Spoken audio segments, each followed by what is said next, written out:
The first time I heard my daughter take credit for raising my granddaughter, I was watching an empty chair on a rehearsal live stream. The announcer said Lauren would pin Maya as a nurse and thanked her for carrying Maya through every hard year. The blue lunch tin Maya had asked me to bring sat beside my hand. Had the girl I raised erased me on purpose? I am not proud of my first thought. My first thought was to put the tin back in the cupboard and let the empty chair speak for me. Instead, I closed the live stream, put the tin and my phone in my truck, and drove toward Lakeview Community College. Maya had missed our Sunday call for the first time in 17 months. She had not left the one voicemail our rule required, and she had not used the 3 words we had ended hard conversations with since she was 9. Eat, breathe, call me. If she had changed her mind about who should pin her, why had she not told me in her own voice? Before I reached the end of my street, my phone lit up with a message from Maya's classmate Tessa. "Mr. Mercer, why aren't you in the pinner line? Maya's original form named you." That message did not answer my question. It replaced it with a worse one. Who had put Lauren's name on that card? I was 68 that spring. I had lived in the same narrow brick house in Fort Wayne for 31 years, long enough to know which floorboard complained in February and which kitchen window needed a folded matchbook under the latch. I repaired commercial refrigerators before I retired. Cold rooms, bad seals, tired motors, those made sense to me. A machine usually told you where it hurt if you were patient enough to listen. Families were not machines. People could make the same sound for shame, anger, and fear. Maya came to live with me when she was 9. Lauren was 29 then, bright and restless, taking management jobs at one hotel after another because each new city seemed to promise the life the last one had not delivered. At first, Maya stayed with me for a month, then a school term. Then Lauren mailed me 2 more boxes of clothes and called it "Until I Get Steady." I never asked Maya to call me Dad. I was her grandfather, and I believed the truth ought to be strong enough without changing its name. The blue tin began with a turkey sandwich Maya did not eat. During her first weeks in my house, she would open her lunch, stare at it, and bring everything home untouched. When I asked what she wanted, she said, "Nothing that makes people ask questions." So I found an old blue lunch tin at the back of the pantry. It was dented on one corner and had a faded moon on the lid. I packed plain food and folded a small note on top. Eat. The next day I wrote breathe. On Friday I wrote call me. Those notes were not wisdom. They were instructions a scared child could follow without explaining her whole life in a cafeteria. Years later, when Maya moved into her first apartment near Lakeview, she made our Sunday rule. 7:10 every evening. If one of us missed, that person left a voicemail. No punishment, no keeping score. 17 months we kept it. Then Lauren came home. I need to be fair about that. She did not return with a trumpet and demand forgiveness. She rented a small apartment, found steady work scheduling conferences at a downtown hotel, and began showing up. She brought Maya groceries during final exams. She sat in her car outside the nursing building when Maya finished late clinical shifts. When Maya was exhausted, Lauren organized parking instructions, reception details, and family messages. I was glad. That may be difficult to understand after what happened, but it is true. I wanted my daughter to become somebody Maya could rely on. I did not want to win against Lauren. I wanted her to stop making love feel like a contest. 8 weeks before the pinning ceremony, Maya called me at 7:10. "Grandpa, check your calendar." I am looking at it. May 18th, 4 o'clock, and do not wear the tie with the little hammers. That is my formal tie. It is a cry for help. Then she grew quiet. "Lakeview lets us choose someone to pin us," she said. "I put you." I did not answer right away. At my age, you learn that some moments become smaller if you rush to fill them. I would be honored, I told her. Bring the blue tin. Tessa says everybody brings flowers. I want something real. That was the tin beside my hand when the rehearsal announcer read Lauren's name. At 2:54 that afternoon, I turned into Lakeview's south lot. The ceremony was at 4. Families were already crossing the pavement with flowers wrapped in paper and phones held out for pictures. I parked farther away than I needed to because my hands were not steady enough for the first space. Tessa met me near the auditorium entrance. She was 29, tall, wearing white nursing clothes under an open raincoat. I recognized her from study group pictures. "Mr. Mercer?" "Ben is fine." She glanced at the tin. "Okay, Ben. Maya is backstage. She thinks you refused to come." "Who told her that?" Before Tessa could answer, Lauren stepped between us. My daughter looked polished in a navy dress, her hair pinned back, a white visitor ribbon at her shoulder. She had Maya's phone charger looped around one hand. "Dad, you shouldn't be here." I was invited. Things changed. Did Maya change them? Lauren lowered her voice. "She needs one uncomplicated day." Behind her, a volunteer at the check-in table searched 2 printed lists. She looked first under M, then B, then asked my last name again. "I'm sorry," she said. "I don't have a Benjamin Mercer listed as a pinner or guest." There are humiliations that arrive loudly. This one came with a woman's fingers sliding down a clean sheet of paper. Lauren turned to Tessa. "You need to join your class." Tessa did not move. She held up her phone. "Maya sent me this the night we did the form." The screenshot showed a school confirmation. I could read Maya's name, then the line beneath it. Pinner, Benjamin Mercer, relationship, grandfather and caregiver. Below that was the beginning of a thank you message. "To my grandfather who taught me that care is what you repeat when no one—" The rest was cut off by Tessa's screen. Lauren barely looked at it. "That was the first version. Maya changed it." "Then let Maya tell me," I said. A woman with a Lakeview badge approached us. Her name was Elena Park, and she introduced herself as the ceremony coordinator. She listened without taking sides, which I appreciated more than I could say at the time. "The final card names Lauren Mercer," Elena said. "I cannot change a student's pinner because another relative disputes it. Maya can request a correction herself. If she does not, a faculty member is always available to pin her." It was a sensible rule. Lauren wanted me to treat it as a verdict. "You heard her," she said. "I heard her say Maya gets to choose." Tessa touched my sleeve. "There is something else. Maya showed me a text she thinks you sent. It says you would never stand beside Lauren." My anger changed shape. I had received a message too, 6 days earlier.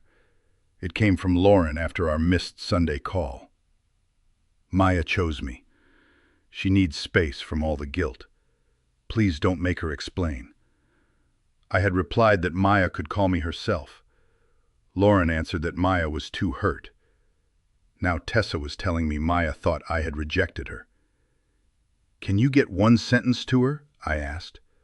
Lauren said, "No." I kept my eyes on Tessa. "Tell her I am in the lobby. Tell her I did not send that message." Lauren's jaw tightened. "Dad, do not drag her into one of your tests." That word brought me back to Maya's first clinical term. She had come into my kitchen after midnight, still in her student clothes, and stood by the sink trying not to cry. A patient had frightened her. She worried she had missed something important, though her instructor had already told her she had followed directions correctly. I did not know nursing. I did know panic. "3 questions," I said. "What happened? What do you know? What do you choose next?" She told me what happened, then what she knew. By the time she reached the 3rd question, she could hear herself again. After that, she used those questions whenever fear began pretending to be fact. Standing in Lakeview's lobby, I understood that if I forced my way backstage, I would become one more adult making a choice for her. Just give her the option, I told Tessa. Tessa disappeared through the student entrance. Lauren folded Maya's charger more tightly around her hand. You have always needed to be the steady one, she said. Maya needed somebody steady, and you made sure nobody forgot it. That was not entirely false. I had been proud of Maya. I had also been careful. When Lauren returned, I watched her too closely. I noticed every late arrival. I waited for every promise to break. Lauren could feel my doubt even when I kept my mouth shut. But doubt was not the same as changing Maya's words. You helped her this year, I said. I have said that to anyone who asked. Her fiancé's parents are in there. Her instructors are in there. For once, she gets to have a mother who looks like a mother. She does not have to erase me to love you. Lauren looked away first. Tessa returned less than 2 minutes later, breathing hard. Maya says you told her not to contact you again. I never said that. I believe you. She has her phone now. Lauren had been holding it so she could focus. Lauren stepped forward. I was helping. Tessa looked at the charger in Lauren's hand, then back at me. Maya will come to the prep room door for 1 minute. The hallway outside the room smelled like floor polish and too many flowers. Students moved behind the door in white uniforms, whispering and laughing, with the sharp energy of people trying not to cry before a ceremony. Maya appeared between 2 coat racks. She was 27, but for 1 second I saw the 9-year-old who used to stand in my kitchen doorway and ask whether a suitcase needed to stay packed. Her face held anger and relief in equal measure. You came. You asked me to. You said you wouldn't stand beside a lie. Show me. She unlocked her phone. The message was a screenshot, not a message thread. My name appeared above 1 gray block of text. Don't call. I won't stand beside a lie. If you put your mother first, you can live with it. The words were cruel enough to sound decisive and clean enough to be invented. I did not write that, I said. Maya's chin trembled. Mom said you sent it to her because you had blocked me. I opened Lauren's message on my own phone and handed it to Maya without letting go of the device. Maya chose me. She needs space from all the guilt. Please don't make her explain. Maya read my reply beneath it. Have Maya call me herself. I love her. I will listen. Then Lauren's answer. She is too hurt. Leave her alone.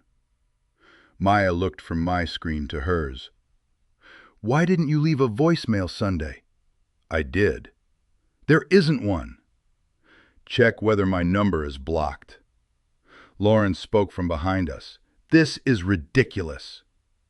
Maya opened her phone settings. Her thumb moved twice, then stopped.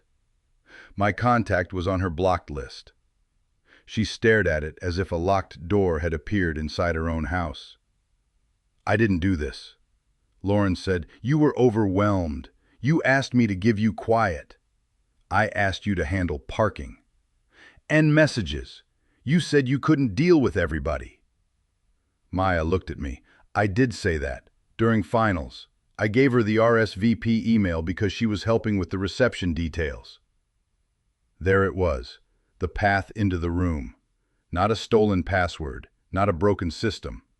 Maya had opened the door for practical help, and Lauren had walked through it carrying a different story. But access was not proof of every act. I said, what happened? Maya closed her eyes. Someone changed the card. Someone blocked you. We were both shown messages that don't match. What do you know? Not enough yet. Lauren gave a short, wounded laugh. Listen to him, turning your graduation into an interrogation. Pinning, Elena corrected gently from the end of the hall. The commencement is separate. It was such a small correction that Maya almost smiled. Almost. Lauren took Maya's elbow. The class is lining up. Your mother is here. Your grandfather is here. You do not need to embarrass anybody. Then why does the card say you carried me through every hard year? Maya asked. Because I am your mother. That is not an answer. Lauren's face softened. For the first time that day, she looked less like a woman managing an event and more like my daughter. I missed so much, she said. Do you know what it is like to walk into a room and hear your own father introduced as the person who raised your child? Maya answered quietly. Do you know what it is like to be the child who knows it is true? Lauren let go of her arm. Tessa had stayed near the prep room door. Maya asked her to show the original screenshot again. We filled it out together, Tessa said.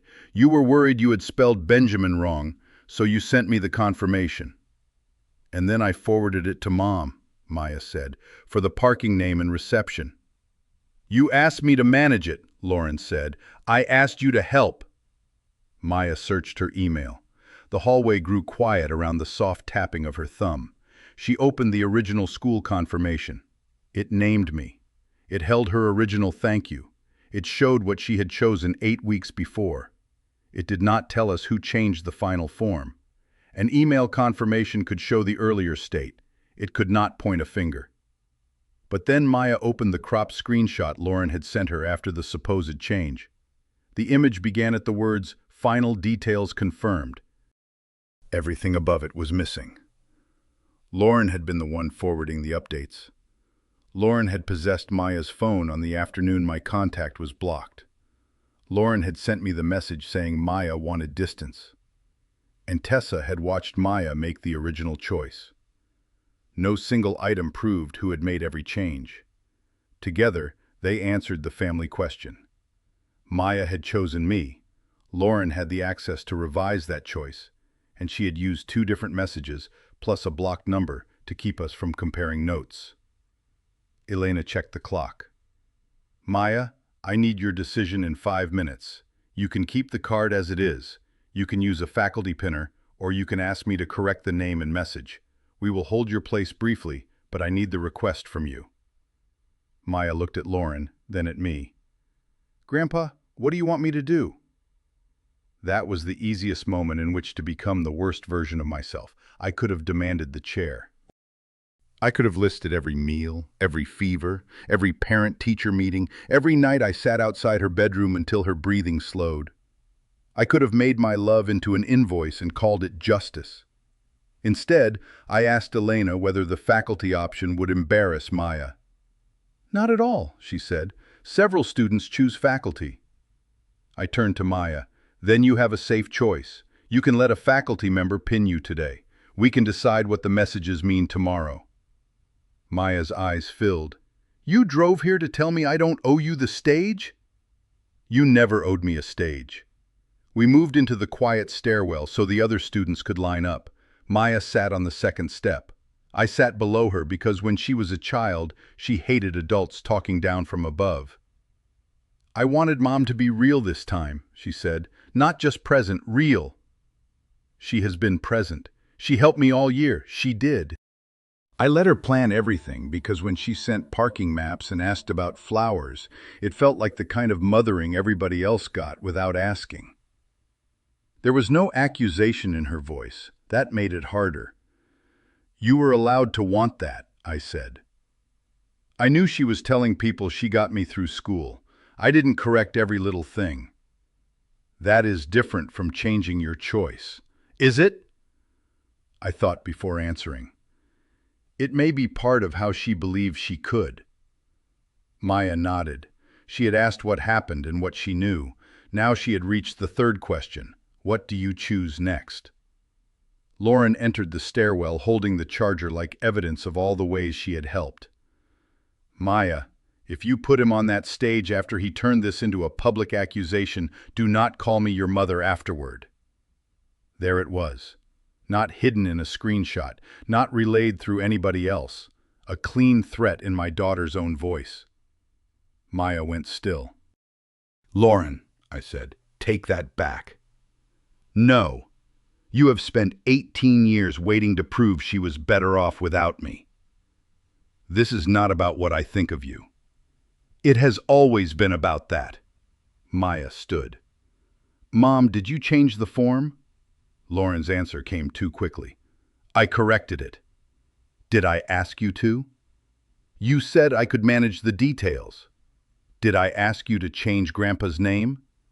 You wanted the day to feel normal. Did you block him? Lauren looked toward me. You asked for quiet. Maya's voice sharpened. When? The week before finals. He was not blocked during finals. We spoke every Sunday. The block happened after you borrowed my phone to load the parking pass. Lauren paused. I was protecting your peace. By telling each of us the other did not want contact? I did not say that. Maya held up my phone, still open to Lauren's message. The silence that followed was not a confession. It was a contradiction with nowhere comfortable to go. Elena appeared at the stairwell door. 2 minutes. Lauren began again, softer. Maya, your future family is here. Daniel's parents, your instructors. You do not want your whole story to be that your mother left. That is not my whole story, Maya said. Grandpa staying is part of it. You coming back is part of it. You changing my words is part of it now, too. Lauren shook her head. If you humiliate me, I am leaving. Maya looked at the open door to the lobby, then at the hallway leading toward the Pinner line. For 18 months, she had been afraid Lauren would disappear again. I could see that fear make one last offer. Chase her, soothe her, keep the picture intact. Maya turned to Elena. Please put Benjamin Mercer back on my card. Relationship, grandfather, and caregiver. Elena nodded. And the message? Maya looked at me. Shorten it. I will say the rest myself. Lauren walked out of the stairwell. Maya took one step after her, then stopped. Mom?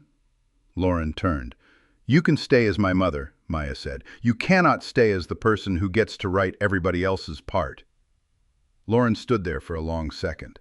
Then she went toward the auditorium instead of the exit. That was not reconciliation. It was only the first consequence she did not control. At the coordinator's desk, Maya removed my number from her blocked contacts. She sent me a text while I stood 3 feet away. Eat, breathe, call me. My phone sounded in my pocket. Now it works, she said. Elena printed a corrected card. The small office printer took longer than any printer has a moral right to take. Students began filing into the auditorium, and I told Maya again that she could use a faculty pinner. I know, she said. That answer mattered. She was not choosing me because I had cornered her. She was choosing with an exit available. We joined the end of the Pinner line. The auditorium lights had been lowered over the audience, but I could see Lauren seated near the aisle beside Daniel and his parents. She held her purse in both hands. The ceremony began. There were welcoming remarks, a short explanation of the nursing pin, and the sound of families trying to clap without dropping their phones. I remember almost none of it clearly. I remember the tin on my knees. I remember Maya breathing beside me. I remember that when her name came close, she did not look toward the exit. Then Elena handed the MC the corrected card. Maya Mercer, pinned by her grandfather and caregiver, Benjamin Mercer. We walked to the center of the stage. The nursing pin was smaller than I expected. Elena placed it in my palm and quietly showed me where it belonged. My fingers had repaired valves in dark freezer cases and threaded wires in January wind, but they shook against the white fabric of Maya's collar. Maya covered my hand with hers until I steadied it. The MC read the short message. For my grandfather, who taught me that care is what you repeat when nobody applauds, and for my mother, who returned and helped me through my final year. That could have been enough. It was fair. It was also incomplete. Maya asked for the microphone. The room did not erupt. Nobody gasped. Most people did not know there had been a dispute. They simply grew quiet because a graduate had something to say. I almost let this day tell a prettier story than the true one, Maya said. My mother helped me this year, and I am grateful for that. My grandfather gave me a steady home from the time I was 9. Those truths do not cancel each other. but one of them does not get to erase the other. She looked at me. Grandpa, you never asked me to call your care anything except what it was. Thank you for staying. There was applause then, but not the kind stories usually promise. It did not knock anybody backward. It did not punish Lauren. It was simply a room acknowledging a sentence that should not have required courage. Maya and I returned to our seats. Lauren remained in hers. At the reception, she found us near a table of lemonade and sheet cake. Daniel stood several steps behind her. His parents had moved away, giving us privacy without pretending they had heard nothing. Lauren spoke to Maya, not me. Tell them the card mix-up was a misunderstanding. Maya's face changed, not hardened, settled. No. Then you are choosing his version. I am choosing direct words. Starting now, you do not answer for Grandpa. You do not answer for me. You are cutting me out. I am taking you out of the middle. Lauren looked at me as though I had fed Maya the line. I raised both hands. Those are her words. Maya continued. We can talk later, privately, if you can name what you did without calling it help. Lauren left the reception before the class picture. She did not slam a door. She did not deliver a final insult. She picked up her coat and walked out with the stiff posture of somebody trying to make departure look like a decision instead of a consequence. I did not follow her. Neither did Maya. For the picture, Maya held the blue tin between us. I took out the original, folded note I had saved all those years. Eat, breathe, call me. She read it, pressed it flat against her palm, and handed it back. Keep it, I said. No, put it where we can use it. At the time, I did not know what she meant. The first Sunday after the ceremony, Maya called at 7:10 exactly. The applause was 6 days gone. This was the first test that mattered. What happened? She asked. You called on time. What do you know? That you enjoy being annoying. What do you choose next? Soup. She came over with groceries and an apology so large she could barely carry it. She tried to give me everything at once. The place for the pinning photo, another emergency contact listing, every Sunday at my house. I finally put down the knife I was using on carrots. Maya, being erased hurt. Becoming the center of your life would not heal it. She stared at the cutting board. I should have corrected her sooner. Yes. She looked up, surprised by the plain answer. You also wanted your mother, I said. That does not make you disloyal. It made you willing to overlook small lies until they became one large enough to put on a stage. Are you angry? Some. At me? Some. She nodded. Thank you for not pretending. We made soup. That week, Maya changed the password on the email account she had used for ceremony planning. She removed Lauren's access to a shared family calendar and stopped asking either of us to carry messages to the other. Those were not dramatic acts, but boundaries often look unimpressive from across the room. They matter because of what cannot happen afterward. Lauren could still call Maya. She could still call me. She could no longer stand between two silent people and tell each one what the other had supposedly chosen. 2 Sundays passed. Maya called both times.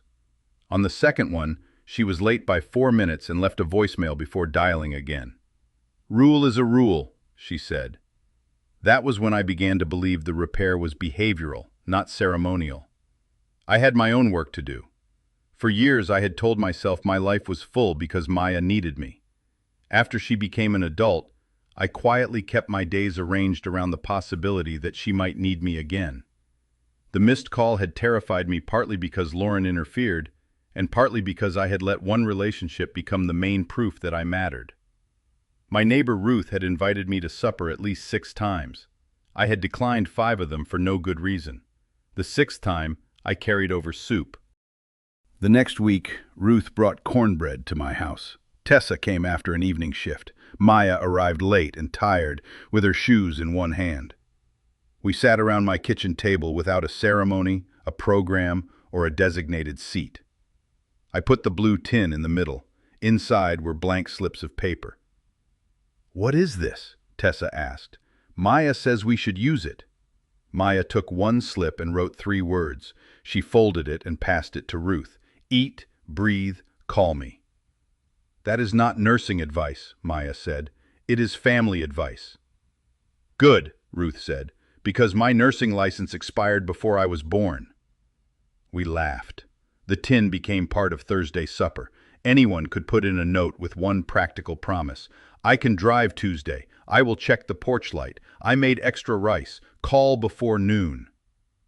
Care became larger when it stopped belonging to one pair of people. Lauren wrote to me 10 days after the ceremony. "Dad, I am sorry if you felt excluded. I was trying to give Maya the day she deserved." I read it once. Then I placed it in an envelope and returned it with a note. "Try again when you can name the action without naming my feeling." Maya began meeting with her mother once a month at a coffee shop. She did not report the conversations to me, and I did not ask. Direct meant direct. At Thursday's supper, Maya began teaching our 3 questions to other people. Ruth used them when her sister stopped returning calls. Tessa used them after a difficult shift. I used them the morning I wanted to take the pinning picture down because seeing Lauren at the edge of the frame still made me angry. What happened? My daughter changed a form and tried to replace my years with hers. What do I know? Maya chose the truth when it cost her something. What do I choose next? I left the picture where it was, but I did not center it on the wall. 3 months after the ceremony, Lauren asked to come to Thursday's supper. Maya told her the condition. "You need to write down what you are apologizing for before you come." Lauren sent the note to both of us. I changed Maya's pinner form after she gave me access to help with ceremony details. I replaced her thank you message. I blocked Dad's number on Maya's phone when I had it for the parking pass. I sent each of you a message that made you believe the other wanted distance. I did it because I was ashamed that people would know I had not raised my own daughter. I called it help because I did not want to admit it was control.